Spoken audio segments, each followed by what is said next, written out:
পরিষ্কার ও গোছানো ঘরবাড়ি আমাকে আলাদা এক মানসিক শান্তি বা এনার্জি দেয়।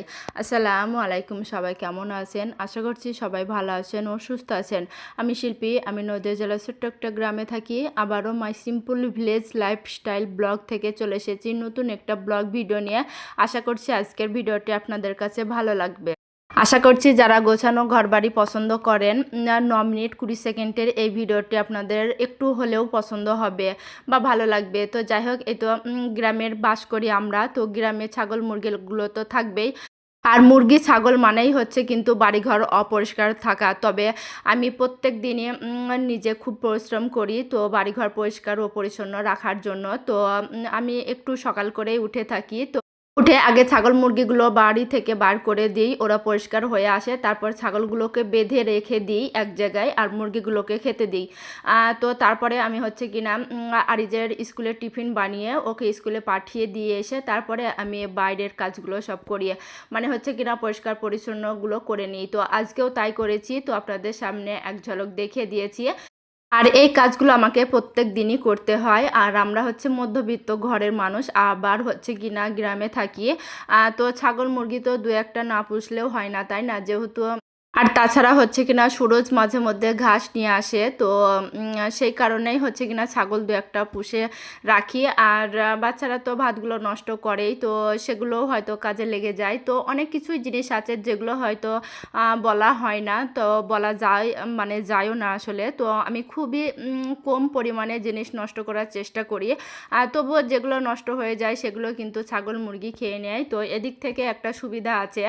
আর হচ্ছে কিনা এখন চলে এসেছি ঘরের ভিতরকার কাজগুলো করব। তো ঘরের ভিতরকার খাটের বেড কভারটা আগে ঝেড়ে ঝুড়ে টান টান করে পেতে নিয়েছি। এখন চলে এসেছি আমার এই জানালায় যে 3টি থাক করা আছে, তো এখানে আমার এই কসমেটিক জিনিসগুলো রেখে দিচ্ছি। তার কারণ এইগুলো হচ্ছে কিনা যে ওই যে শু ক্যাবিনেটটা ছিল তার ভিতরেই ছিল, তো আমি সেখান থেকে সব বার করে এই তাকটার ভিতরে রেখে দিয়েছি।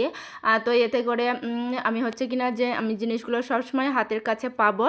আর দিন দিন যত বয়স হচ্ছে তখন তত যেন জিনিস বেড়েই চলেছে। তো যাই হোক, সেই জিনিসগুলো তো গুছিয়ে রাখতে হবে, তাই না? তো সেই কারণেই আমি এখানটায় আমার এই কসমেটিকগুলো গুছিয়ে রেখেছি।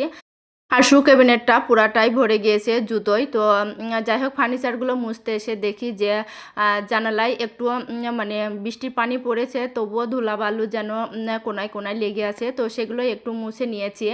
আর এদিকে হচ্ছে কিনা এখন ফার্নিচারগুলো মুছে নিয়েছি। আর আমি কিন্তু এক এক দিন এক একটা ঘরের ফার্নিচারগুলোই পরিষ্কার করে থাকি। আর যদি আমি একদিনে সব ফার্নিচারগুলো মুছতে যাই তাহলে আমার অনেকটা সময় চলে যাবে, প্লাস অনেক কষ্ট হয়ে যাবে। তো সেই কারণেই আমি এক এক দিনে এক একটা ঘরের ফার্নিচার মুছে থাকি। আর তাছাড়া তো শুধু ঘর গোছানো আর ঘর ফার্নিচার মোছা এগুলো ছাড়াও কিন্তু আমাদের সংসারে অনেক কাজ থাকে, আবার বাচ্চার পড়াশোনা সব মিলিয়ে বেশ অনেকটা সময়ের ব্যাপার। তো যাই হোক, এ তো তো কষ্ট যতই হোক তবুও চেষ্টা করি যে ঘর বাড়ি সবসময় পরিষ্কার ও গুছিয়ে রাখার জন্য। কারণ ঘর বাড়ি পরিষ্কার পরিচ্ছন্ন রাখা মানেই হচ্ছে আলাদাই একটা মানসিক শান্তি বা এনার্জি। তো যাই হোক, আমি কিন্তু ঘরটা মুছেও নিয়েছি, সাথে গোসলটা সেরে নিয়েছি। আর এইগুলোই বাচ্চাদের স্কুলের টিফিনটা দিয়েছিলাম। তো এখন আমি নাস্তাটা সেরে নিচ্ছি। আর হচ্ছে কিনা যে আমি গ্যাসে কিন্তু আলু সিদ্ধ ভাত বসিয়ে দিয়েছিলাম, তো বাচ্চাদেরকে খাইয়ে দিয়ে স্কুলে পাঠিয়ে দিয়েছি। এখন আজকে আরিসকে সুরজ এনে দিয়েছিল নার্সারি থেকে, আবার প্রাইমারি স্কুলেও নিয়ে গিয়েছে।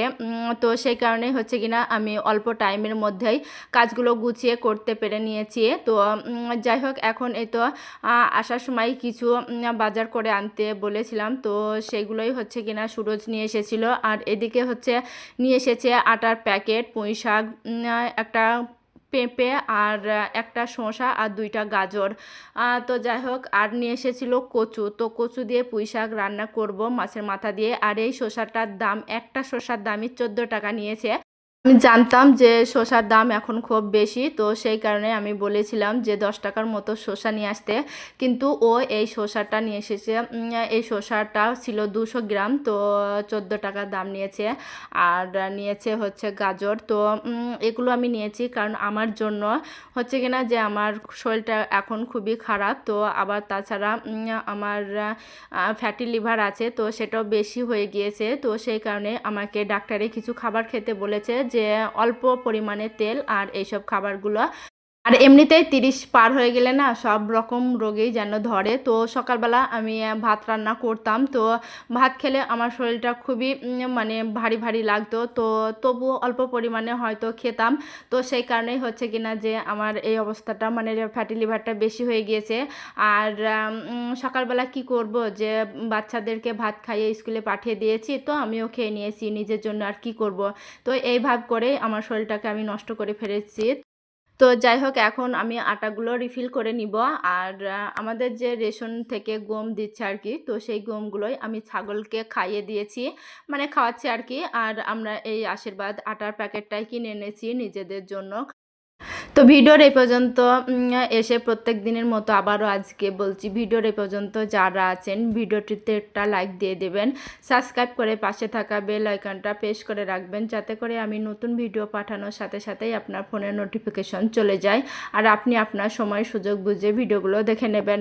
আর অলরেডি এই কাজটা যারা করে দিয়েছেন আপনাদের জানাই অসংখ্য অসংখ্য ধন্যবাদ। বাজার গুছিয়ে সব সবজিগুলো কেটে কুটে রেডি করে নিয়েছি। আর রান্নার আগে আমি সব সময় সব কেটে কুটে রেডি করে রেখে দিই, এতে করে রান্নাটাও খুব সহজেই হয়ে যায়।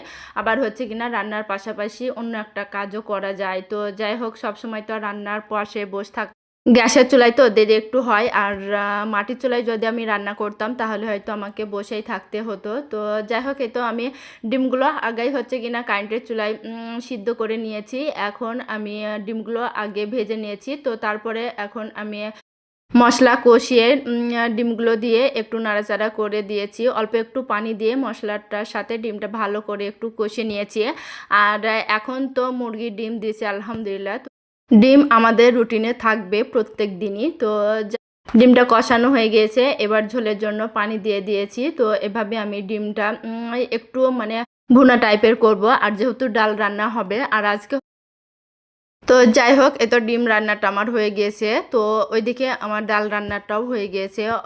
আর এখন আমি রান্না করছি মাছের মাথা দিয়ে পুঁই শাক আর কচু। তো তার জন্য আগে আমি মাছের মাথাটাকে ভেজে নিয়েছি। তো তারপরে ফোড়নে কাঁচা লঙ্কা, কালো জিরে আর হচ্ছে কিনা পেঁয়াজ রসুন দিয়ে কচু আর পুঁই শাকটা দিয়ে দিয়েছি। তো একটু লবণ আর একটু হলুদ দিয়ে পুঁই শাক আর কচুটাকে ভালো করে ভাজা ভাজা করে নিয়ে ঝোলের জন্য পানি দিয়ে দিব। শেষে জিরার গুঁড়া দিয়ে নামিয়ে নিব। তো অল্প তেল মশলাতেও রান্নাটা খেতে খুবই ভালো লেগেছে আর কি। তো এই কয়দিন আমি আর ভিডিও দিতে ওলট পালট হয়ে গিয়েছে। তো যাই হোক, এই ভিডিওটি আমার গতকালকে দেওয়ার কথা ছিল। তো গতকালকে আমি কোনো ভিডিও মানে শ্যুট করতে পারিনি, তার কারণ হচ্ছে কিনা যে আমার ঘরে মিস্ত্রি হয়েছে, তো সেই কারণেই আমি গতকালকে কোনো ভিডিও শ্যুট করতে পারিনি মিস্ত্রির জন্য। তো আজ আর কিসের জন্য মিস্ত্রি হয়েছে, তো সেটা দেখতে পারবেন, ভিডিওটি দেখতে থাকেন আর কি। তো আমার তরকারিগুলো সব রান্না করা হয়ে গিয়েছে, আর এখন আমি ভাতটা বসে দিয়েছি। আর এই ভাতটা আমাদের 2 বেলাই হয়ে যাবে, আর দুপুরবেলা রাত্রিবেলা। তো এটাই হলো সেই কারণ মিস্ত্রি হওয়ার আর কি। তো আমার যারা রেগুলার ভিউজ আছেন আসলে, তো তারা বুঝতে পারবেন। তো এই যে কলটা দেখছেন স্টিলের, এখানে কিন্তু প্লাস্টিকের কলটা লাগানো ছিল। আর হচ্ছে কিনা আমার ট্যাঙ্কিটা ছিল ছাদের উপরে, বাথরুমের উপরে আসলে। তো সেই ট্যাঙ্কি আমি খুলে হচ্ছে কিনা যে ঝুল ছাদের উপরে রেখে দিয়েছি। তো আপনাদের একটা ভিডিও আমি দেখিয়ে দিব। আর এই স্টিলের কলটা নিয়েছিলাম আমি আমার বেসিনের জন্য, ওয়াশরুমের বেসিনের জন্য। তো সেটাই হচ্ছে কিনা আমি আমার এই রান্নাঘরের বেসিনে লাগিয়েছি। তার কারণ প্লাস্টিকের পাইপটা দিয়ে, মানে প্লাস্টিকের কলটা দিয়ে পানি চারিদিকে ছড়িয়ে যাচ্ছিল, আর এতে আমার অসুবিধা হতো। তো সেই কারণেই আমি স্টিলের কলটা এই রান্নাঘরের বেসিনেই লাগিয়েছি। আজকে ভিডিওটি এখানেই শেষ করছি, দেখা হবে অন্য কোনো ব্লগ ভিডিওতে। ততক্ষণে ভালো থাকবেন, সুস্থ থাকবেন, আল্লাহ হাফেজ, আসসালামু আলাইকুম।